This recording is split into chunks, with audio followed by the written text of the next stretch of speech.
வணக்கம். Welcome to stock vesting channel. இன்றைக்கி நம்ம பார்க்க போகிற ஸ்டாக் இன்டெலெக்ட் டிசைன் அரேனா.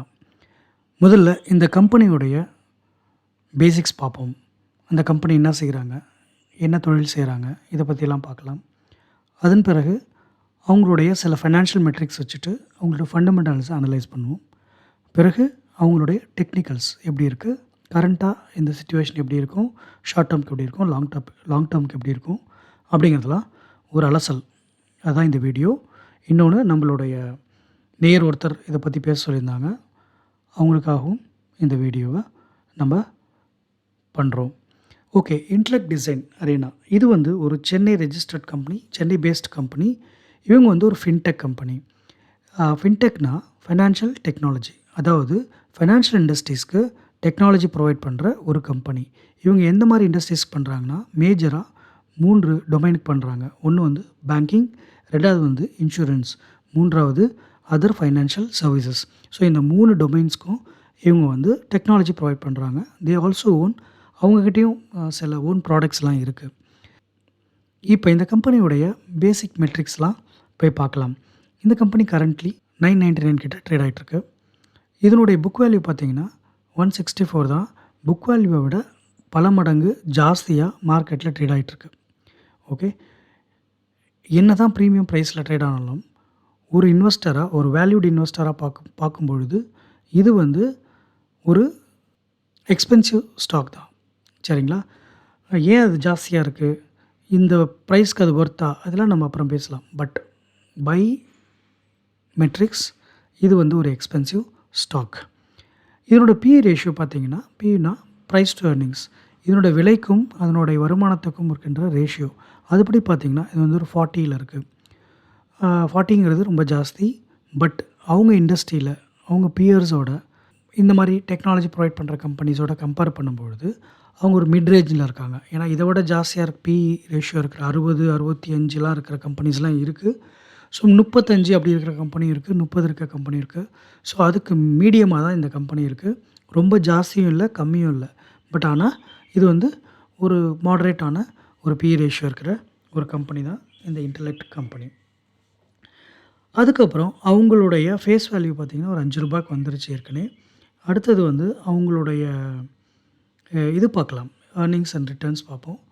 அவங்க ரிட்டர்ன்ஸ் பார்த்திங்கன்னா return on capital employed, ROCE சொல்லுவாங்க. அதேமாரி ரிட்டர்ன் ஆன் எக்விட்டி, இந்த 2 பேராமீட்டர் நம்ம பார்த்தோன்னா ROCE பார்த்திங்கன்னா அரௌண்ட் 19% இருக்குது. 18.8 அரௌண்ட் 19 வச்சுக்கலாம். அடுத்தது ரிட்டர்ன் ஆன் எக்விட்டி, ஒரு 14% இருக்குது. இது நல்ல ஒரு நம்பரா அப்படின்னு கேட்டிங்கன்னா, என்னுடைய பேராமீட்டரில் நான் எப்படி பார்ப்பேன்னா, ஒரு ஸ்டாக்கை 20 அண்ட் அபவ் ROCE, ROE இருந்துச்சுன்னா த பெஸ்ட், குட். என்னை பொறுத்த வரைக்கும் அது குட் அப்படின்னு நான் சொல்லுவேன். இப்போ இந்த கம்பெனியை பார்த்திங்கன்னா ROCE ஆல்மோஸ்ட் நியரிங் 20, அரௌண்ட் 19ல் இருக்குது. ROE ஒரு 14ல் இருக்குது. ஸோ இது ஒரு மாட்ரேட் கம்பெனி தான் என்னை பொறுத்த வரைக்கும், in terms of return on capital and return on equity. இது ரெண்டையும் பார்த்திங்கன்னா ஒரு மாட்ரேட்டான கம்பெனி தான் நான் சொல்லுவேன். அடுத்த பேராமீட்டர் நம்ம பார்க்கணுன்னா அவங்களோட டிவிடெண்ட். சில கம்பெனிஸ் ப்ராஃபிட்டில் டிவிடெண்ட் கொடுக்கறதில்ல. இவங்க ஒரு 0.25 கிட்ட டிவிடெண்ட் கொடுத்துட்ருக்காங்க இவங்களோட ரேஷியோ. இது என்ன சொல்ல வருதுன்னா, முதல் பாயிண்ட் எனக்கு இதில் என்ன தோணும் அப்படின்னா, டிவிடெண்ட் கொடுக்குறாங்க அப்படின்னாலே அவங்க ஏதோ ப்ராஃபிட் பண்ணுறாங்கன்னு தான் அர்த்தம். ப்ராஃபிட் இல்லாமல் டிவிடெண்ட் கொடுக்கவே முடியாது. சில பேர் ப்ராஃபிட் பண்ணாலுமே கொடுக்காமல் இருப்பாங்க, அது எத்திக்ஸ். இவங்களுக்கு ப்ராஃபிட் இருக்குது, அந்த ப்ராஃபிட்டை டிவிடெண்டாக கொடுக்கணும் ஸ்டாக் ஹோல்டருக்கு அப்படின்ற எத்திக்ஸும் இருக்குது. அதை தாண்டி கம்மியோ ஜாஸ்தியோ அவங்கள்ட்ட டிவிடெண்ட் கொடுக்குற அளவுக்கு பணம் இருக்குது. அப்போனா அவங்க ப்ராஃபிட் பண்ணுறாங்க, பிஸ்னஸ் நல்லா இருக்குது அப்படின்றது தான் இந்த பேராமீட்டரில் நம்ம புரிஞ்சிக்க வேண்டிய ஒரு விஷயம். சரி, இப்போ இதனுடைய ரிசல்ட்ஸ்லாம் எப்படி இருந்துச்சு, P&L எப்படி இருக்குது அப்படின்றத பார்க்கலாம். இவங்க P&L பார்த்திங்கன்னா இப்போ மார்ச் 24க்கு நம்ம கையில் எதுவும் டேட்டா இல்லை. பட் 23 மார்ச் போன வருஷம் பார்த்திங்கன்னா அவங்களுடைய நெட் ப்ராஃபிட் பார்த்திங்கன்னா ஒரு 269 crores இருந்திருக்கு, 269 கோடி. இது நல்ல அமௌண்ட்டா அப்படின்னு பார்த்திங்கன்னா, இதனுடைய ப்ரீவியஸ் இயர் வச்சு தான் நம்ம கணக்கு பண்ண முடியும். இதுக்கு முந்தின வருஷம் மார்ச் 22ல் அவங்க 350 கோடி லாபம் பண்ணியிருந்தாங்க. அப்படி பார்க்குறப்ப 350 கோடியிலேருந்து 269 கோடிக்கு அவங்க கீழே தான் சரிஞ்சு வந்திருக்கு அவங்க லாபம். ஸோ அப்படி பார்க்குறப்ப அவங்க ப்ராஃபிட் கம்மியாக இருக்குது. சரிங்களா? அது நல்ல சைன் கிடையாது. ஜாஸ்தியாகணும் இல்லைனா மெயின்டைன் பண்ணணும். இது கம்மியாக இருக்குது. அது வந்து ஒரு நெகட்டிவ் பாயிண்ட்டுங்க. இப்போ அதே இதில் பார்த்தீங்கன்னா, மார்ச் 22ல அவங்களோட ஏர்னிங் பர் ஷேர் இபிஎஸ் வந்து ரூ. 26 இருந்திருக்கு கிட்டத்தட்ட. இப்போ பார்த்தீங்கன்னா, மார்ச் 23ல கடந்த வருஷம் அது வந்து ஒரு ரூ. 19 கிட்ட கம்மியாயிடுச்சு. ரூ. 20 ரூ. 19 அந்த ரேஞ்ச் ரூ. 20ன்னு வச்சுக்கோங்களேன். அந்த ரேஞ்சுக்கு வந்துருச்சு. ஸோ கிட்டத்தட்ட ரூ. 6 வந்து சரிஞ்சிருக்கு earning per share. Earning per ஷேர்னா ஒவ்வொரு ஷேரும் எவ்வளோ சம்பாரிச்சு குடுத்துருக்கு உங்களுக்கு அப்படிங்கிறது தான் ஏர்னிங் பர் ஷேருடைய கணக்கு. ஸோ எப்படி பார்த்தாலும் 22 விட 23 கம்மியா இருக்கு. ஆ இது வந்து இவங்களோட ரிசல்ட்ட பத்தி நம்ம பேசிட்டோம். ப்ராஃபிட்ட பத்தி பேசிட்டோம். Even though they are making profit comparing to the previous years வந்து அவங்க கொஞ்சம் கம்மியாகிட்டே வராங்க. ஸோ இப்போ இது என்ன நமக்கு சொல்ல வருது? என்ன எதிர்பார்ப்பை கிரியேட் பண்ணுன்னு பார்த்தீங்கன்னா, இப்போ நம்ம மார்ச் 24 உடைய ரிசல்ட் வெயிட் பண்ணிகிட்ருக்கோம். இப்போ இந்த காலகட்டத்தில தான் இந்த ஸ்டாக்கை பற்றி நம்ம பேசுகிறோம். இப்போ நம்ம இதை என்ன பண்ணணும் அப்படின்னு பார்த்தீங்கன்னா, இந்த கம்பெனி மேலே இன்வெஸ்டார் கொடுக்குற ப்ரெஷர் என்னவா இருக்கும் அப்படின்னா, கடந்த வருஷம் 269 க்ரோர்ஸ் அரௌண்டு 270 கோடி இருந்தது. இப்போ இந்த வருஷம் அவங்க என்ன எதிர்பார்ப்பாங்கன்னா, 270 கோடிக்கு மேலே போனால் தான் அவங்களுக்கு வந்து நல்லது. இன்வெஸ்டருக்கும் நல்லது. அது எதிர்பார்ப்பு இருக்கும். அதே சமயத்தில் அதுக்கும் முந்தின வருஷம் அவங்க 350 கோடியில் இருந்திருக்காங்க. 350லேருந்து 270 வந்திருக்காங்க. ஒன்று 270க்கு மேலே அவங்க முதல்ல ட்ரேட் ஆக பார்க்கணும். ப்ராஃபிட் புக் பண்ண பார்க்கணும். அடுத்த கட்டம் பழைய நம்பர் 350 கிட்ட அவங்க போகணும் அட்லீஸ்ட். ஒரு 350 தான் அவங்களுக்கு பெஞ்ச் மார்க்காக இருக்கும். மார்ச் 24 உடைய ரிசல்ட் வந்ததுக்கப்புறம் அதில் அனலைஸ் பண்ணி நம்ம திரும்ப பார்க்கணும். 23யும் 24யும் கம்பேர் பண்ணணும். 22, 23, 24 லாஸ்ட் 3 இயர்ஸ் அவங்க பெர்ஃபார்மன்ஸை கம்பேர் பண்ணி பார்த்து தான் ஃபர்தராக இன்வெஸ்டர்ஸ் உள்ள வருவாங்க. ஸோ இந்த காலகட்டத்தில் தான் நம்ம இந்த ஸ்டாக் அனலைஸ் பண்ண போகிறோம். இது ஒரு பாயிண்ட். ஒரு ப்ளஸ் பாயிண்ட் நான் என்ன சொல்கிறேன், இவங்கள்ட்ட ஆல்மோஸ்ட் வந்து they are dead free company. அவங்கள்ட்ட கடன் அப்படின்னு ஒன்றும் இல்லை. லாங் டேர்ம் பாரோவிங்ஸும் நான் போய் பார்த்தேன். லாங் டேர்ம் பாரோவிங்ஸும் ஒன்றும் இல்லை அவங்கள்ட்ட. ஷார்ட் டேர்ம் பாரோவிங்ஸும் ஒன்றும் இல்லை. ஸோ அது லீஸ்க்கு எடுக்கிறாங்க இல்லையா, அந்த கடன் அதுதான் கொஞ்சோண்டு இருக்குது. அது ஒன்றும் ஒரு பெரிய நெக்லிஜிபிள் அமௌண்ட். அவங்கள்ட்ட ஒரு 300 கோடி ரூபா 270 கோடி ரூபா அவங்க லாபம் பண்ணுற இடத்துல அவங்களுக்கு வந்து ஒரு 8 கோடி 5 கோடி 6 கோடி அந்த அளவுக்குலாம் இருக்குதுன்னு நினைக்கிறேன். அதெல்லாம் ஒன்றுமே கிடையாது, காசே கிடையாது. எனி டைம் அவங்களால கடன் அடைக்க முடியும். சரிங்களா? So it's almost dead free company. இந்த கம்பெனி கடன் இல்லை. கடன் இல்லாத கம்பெனியில் இன்வெஸ்ட் பண்ணுறது தான் ஒரு இன்வெஸ்டருக்கு நல்ல விஷயம். ஸோ அது ஒரு பாசிட்டிவ். நெகட்டிவ்னு பார்த்தீங்கன்னா 2 விஷயம் நான் பார்த்தேன். கொஞ்சம் ப்ரொமோட்டருடைய ஹோல்டிங் வந்து கொஞ்சம் கம்மியாக இருக்குது. ஒரு 0.3% அந்த மாதிரி. அது பெரிய டிஃப்ரென்ஸ் இல்லை. பட் ஸ்டில் அதை நம்ம பார்க்க வேண்டியிருக்கு. அது ஒன்று. 2வது வந்து பார்த்திங்கன்னா டெட்டார் டேஸ் வந்து இன்க்ரீஸ் ஆகிருக்கு. டெட்டார் டேஸ்னால் என்னென்னா, கடன் கொடுத்தவங்களுக்கு நான் ஒரு தொழில் பண்ணுறேன். நான் வந்து என்னுடைய கஸ்டமர்ஸ்க்கு வந்து கடன் பேரில் தான் நான் கொடுப்பேன். அவங்க என்கிட்ட பொருள் வாங்கிட்டு பணம் தரணும். அவங்களுக்கு வந்து பேமெண்ட் டேர்ம்ஸ் இருக்கும். 30 டேஸ் 60 டேஸ் அந்த மாதிரிலாம் இருக்கும் இல்லையா. நான் எவ்வளோ சீக்கிரம் அந்த பணத்தை என்னால் கலெக்ட் பண்ண முடியுது அப்படிங்கிறது தான் டெட்டார் டேஸ்ன்னு சொல்லுவாங்க. ஆல்மோஸ்ட் டெட்டார் கலெக்ஷன் டேட் அப்படின்னு கூட நீங்கள் வச்சுக்கலாம். கடனாளிகிட்ட இருந்து நம்ம எவ்வளோ சீக்கிரம் பணத்தை உள்ளே கொண்டுட்டு வரோம் அப்படிங்கிறது ரொம்ப முக்கியமான ஒரு பேராமீட்டர். இந்த டெட்டார் டேஸ் பற்றின வீடியோவே நான் தனியாக போடுவேன். ஃபண்டமெண்டல் அனாலிசிஸ் கிளாஸஸில் இதை பற்றிலாம் நான் நிறையா பேசலான்னு இருக்கேன். அப்போ நீங்கள் வாட்ச் பண்ணுங்கள். இப்போதைக்கு நம்ம இதை வச்சுக்குவோம். டெட்டார் டேஸ் அதிகமாக இருந்தால் நல்லதில்லை, கம்மியாக இருந்தால் நல்லது. ஸோ ஓவராலாக பார்த்தீங்கன்னா பெரிய நெகட்டிவ் இல்லை. ரொம்ப டீட்டெயில்டாக போனால் 1, 2 கண்டுபிடிக்கலாம் இந்த மாதிரி. ஆக மொத்தம் ஃபண்டமெண்டலி வந்து இதுதான் இதனுடைய ஸ்டாக்கோடைய இன்றைக்கி நிலமை. சரிங்களா? இப்போ நம்ம டெக்னிக்கல்ஸ் போய் பார்க்கலாம். டெக்னிக்கல்ஸில் போய் பார்த்தீங்கன்னா இன்றைக்கி டேட்டுக்கு அது எப்படி இருக்குது, கரண்ட்டாக கடந்து வந்த பாதையில் எப்படி இருக்குது, இந்த ஃபைனான்ஷியல் இயருக்கு அப்புறம் எப்படி இருக்குது, வரப்போகிற இந்த ரிசல்ட் இன்னும் வரல, வந்ததுக்கப்புறம் எப்படி இருக்கும், நம்ம எவ்வளோ கேர்ஃபுல்லாக இருக்கணுமா அப்படிங்கிறத பார்க்கலாம். ஃப்யூச்சர் எப்படி இருக்கும் லாங் டேர்முக்கு அப்படிங்கிறதையும் நம்ம சார்ட்டில் போய் டைரெக்டாக அனலைஸ் பண்ணி டெக்னிக்கல்ஸையும் பார்த்துடலாம். நம்ம சேனலில் புதுசாக பார்க்குற நண்பர்கள் சப்ஸ்கிரைப் பண்ணிக்கோங்க. உங்களுக்கு நல்ல தகவல்கள் தினமும் வந்து சேரும். இன்டெலெக்ட் டிசைன் டே சார்ட்டில் இருக்கும். லாஸ்ட்டாக ட்ரேட் ஆனது வந்து 22 ஏப்ரல் மண்டே. இன்றைக்கி 23ல் இருக்கோம். நம்ம இன்றைக்கி எப்படி இருக்குன்றதை பார்ப்போம்.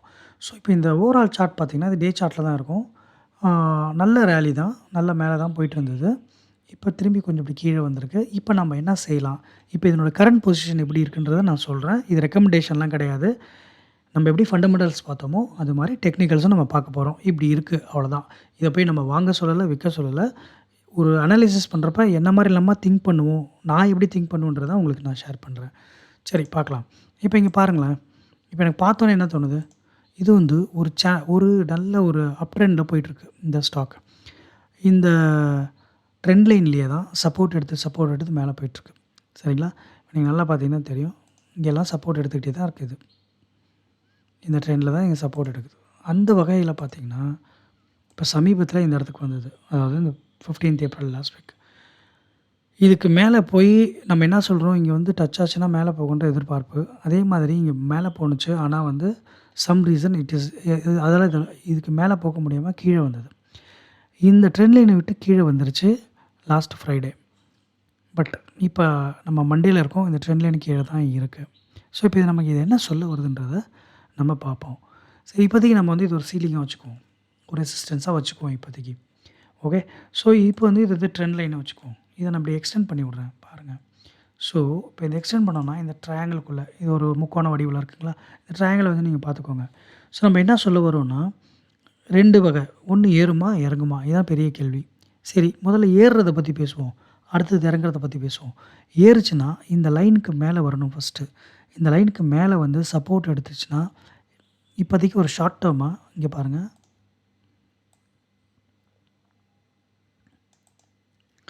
1050, 1045 இந்த ரேஞ்ச் இப்போ வந்து ஒரு 900 இருக்குது. இந்த ஒரு 50, 60 ரூபாய்க்கு மேலே வந்து போச்சுன்னா உங்களுக்கு பழைய இடத்துக்கு 1135 இந்த ரேஞ்சுக்கு போகும்.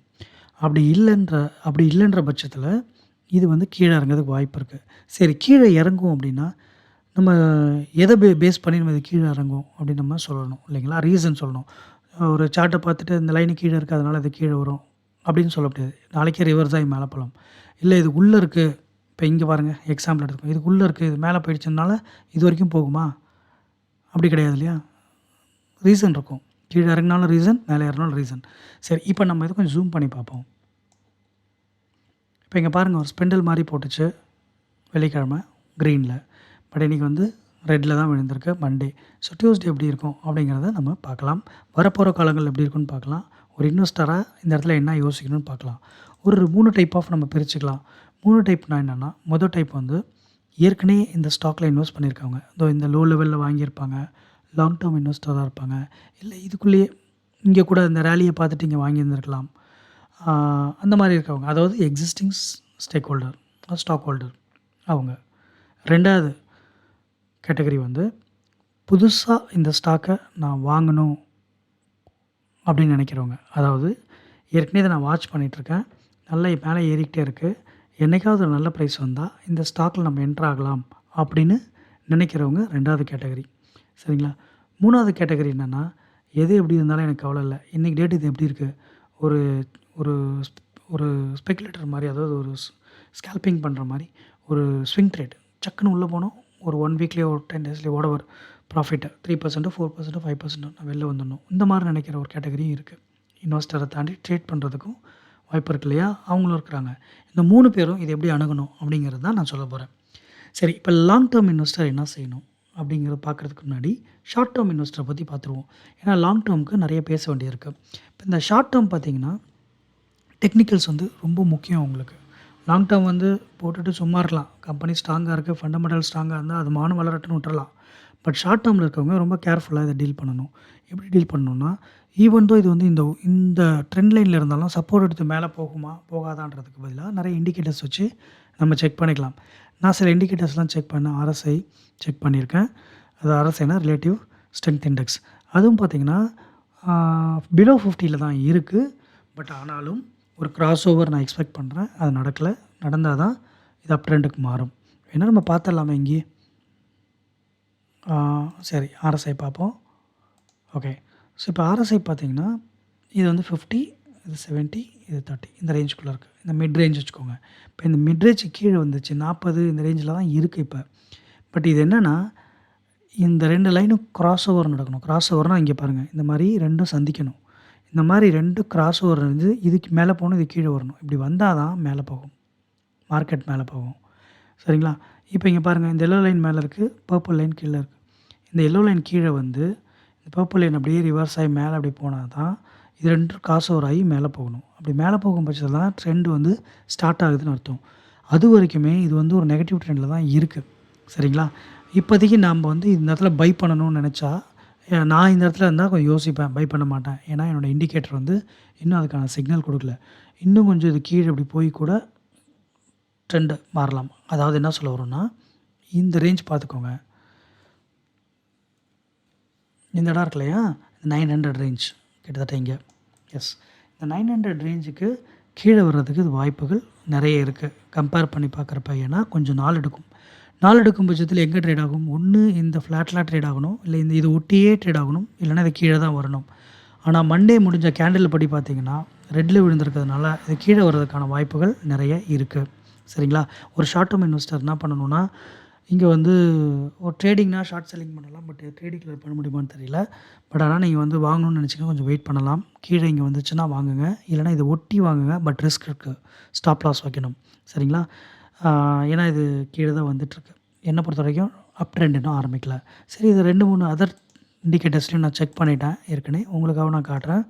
So MACD moving average, convergence and divergence இதில் பார்த்தாலுமே உங்களுக்கு டவுன் ட்ரெண்ட் இங்கே பாருங்கள். இங்கே ஆரம்பிச்சது டவுன் ட்ரெண்ட். இங்கே பாருங்கள், கிராஸ் ஓவர் முடிஞ்சு கீழே வந்துகிட்டே இருக்குது. பட் இன்னும் இந்த டவுன் ட்ரெண்ட் முடியல. இது முடியணும். இந்த டவுன் ட்ரெண்ட் முடிஞ்சு இந்த 2 கிராஸ் ஓவர் இந்த மாதிரி இங்கே பாருங்கள், இந்த மாதிரி நடக்கணும். இந்த மாதிரி நடந்தால் தான் இப்படி மேலே போகும், இதுவும் மேலே போகும். ஸோ அது வரைக்குமே இது கீழே தான் வரும். எனக்கு தெரிஞ்சு இது இந்த மாதிரி இங்கேருந்து அப்படி கீழே இறங்கி இது வரைக்கும் வர்றதுக்கு வாய்ப்பு இருக்குது. இப்படி வர்றதுக்கு வாய்ப்பு இருக்குது. சரிங்களா? ஸோ அதனால் கொஞ்சம் பொறுமையாக இருக்கிறது அவசியம். இந்த இடத்துல அவசர கொடுக்கியாட்டம் போய் பண்ணி மாட்டிப்பீங்க. கொஞ்சம் வெயிட் பண்ணுங்கள். ரிஸ்க்லாம் அவங்கவுங்க ரிஸ்க் ப்ரொஃபைலை பொறுத்து தான். பட் இருந்தாலுமே நான் இந்த இடத்துல கொஞ்சம் யோசிப்பேன். ஏன்னா இங்கே தடுமாறுது, கீழே வரதுக்கான வாய்ப்பு நிறைய இருக்குது. சரிங்களா? அதாவது நான் எப்படி சொல்கிறேன்னா, இங்கே பாருங்கள், இப்படி போயிட்டு திரும்பி பல இடத்துக்கு இப்படி வர்றதுக்கு வாய்ப்பு இருக்குது அப்படின்னு தான் நான் நினைக்கிறேன். ஸோ அதனால் கொஞ்சம் பொறுமையாக இருங்க ஷார்ட் டேர்ம் இன்வெஸ்டர்ஸ். ஒரு லாங் டேர்ம் இன்வெஸ்டர் இல்லை புதுசாக நான் ஸ்டாக் வாங்கணும்னு நினைக்கிறவங்க, நல்ல விலைக்கு வந்தால் வாங்கலாம்னு நினைக்கிறவங்க, இதை கம்பேர் பண்ணுறப்ப இது நல்ல விலை தான், இல்லைன்னு சொல்லலை. பட் இருந்தாலும் இன்றைக்கி இருக்க சிச்சுவேஷன் படி பார்த்திங்கன்னா இந்த ஜோனுக்கு நீங்கள் வெயிட் பண்ணிங்கன்னா நல்லது.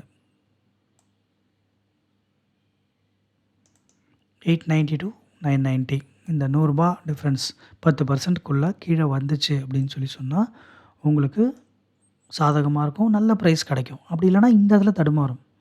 சரிங்களா? அது உங்கள் ரிஸ்க். என்னை கேட்டால் கீழே வந்துச்சுன்னா வாங்குங்க.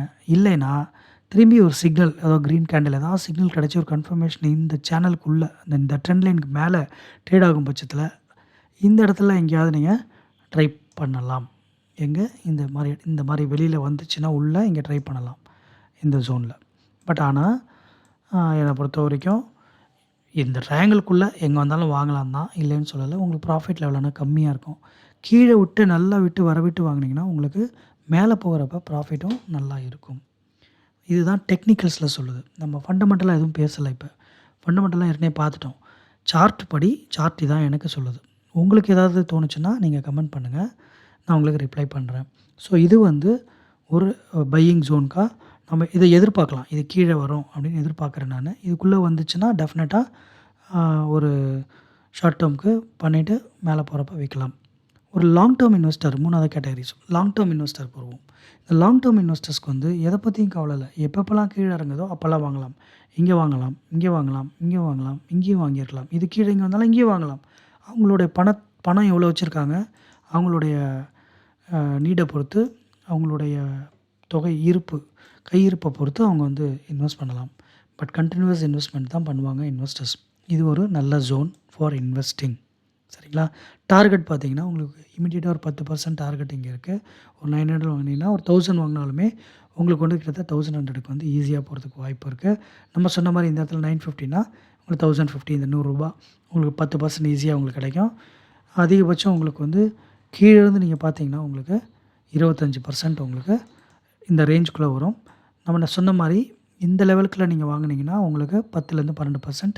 ஸோ இது கீழே இறங்கி ஒரு மிட் ரேஞ்சில் வாங்கினாலும் உங்களுக்கு 20% லாபம் இருக்குது. அதுவே இந்த லைனை ஜட்ஜ் பண்ணி நீங்கள் இங்கே என்ட்ரானீங்கன்னா உங்களுக்கு 10% நான் சொன்ன மாதிரி 10லேருந்து 12% ஈஸியாக கிடைக்கும். ஸோ இதுதான் உங்களுடைய ப்ரைஸ் ரேஞ்ச் அண்ட் லெவல்ஸ் டெக்னிக்கலாக பார்க்கும்பொழுது. அப்புறம் இன்னொரு விஷயம், நம்ம அங்கே ஒரு விஷயம் பார்த்தோம் இல்லைங்களா, ஃபெப்ரவரியில் ஒரு டீல் வந்துச்சு. டர்க்கியில் வாக்கிஃப் பேங்க் அப்படிங்கிறவங்க ஒரு டீல் கொடுத்தாங்க. இந்த இந்த கம்பெனி வந்து தி பிக் டீல். அது மூலயமா மார்க்கெட் ஏறிச்சுன்னு சொன்னீங்களா, அது February 7 அந்த டேட்டில். ஸோ ஃபெப்ரவரியில் இருக்கிறோம். ஃபெப்ரவரி பாருங்கள் 1ஆந்தேதி 5, 6, 7 இந்த இடத்துல பாருங்கள் 5, 6, 7 தான் நியூஸ் நமக்கு வந்துச்சு. அப்போவே வந்து பார்த்திங்கன்னா உங்களுக்கு ஏற ஆரம்பிச்சிருச்சு மார்க்கெட். ஓகே, இமீடியட்டாக ஏறி ஒரு சின்ன கரெக்ஷன் இங்கே வாங்கினவங்களாம் ப்ராஃபிட் புக் பண்ணிவிட்டு திரும்பவும் இந்த இடத்துல சப்போர்ட் எடுத்து நல்ல ரேலி 1100 வரைக்கும் போச்சு.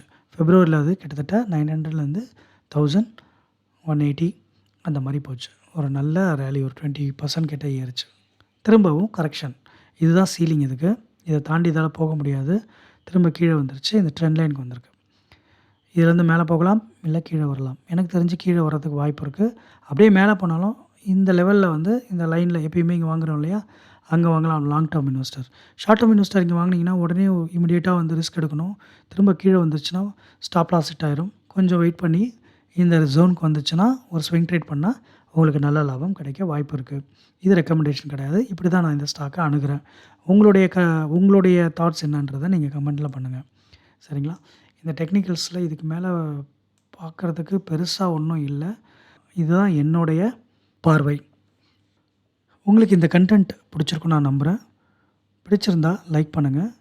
உங்கள் சந்தேகங்களை கமெண்ட் பண்ணுங்கள். உங்கள் ஃப்ரெண்ட்ஸ் அண்ட் ஃபேமிலிக்கு ஷேர் பண்ணிவிட்டு நம்ம சேனலை சப்ஸ்கிரைப் பண்ணிக்கோங்க.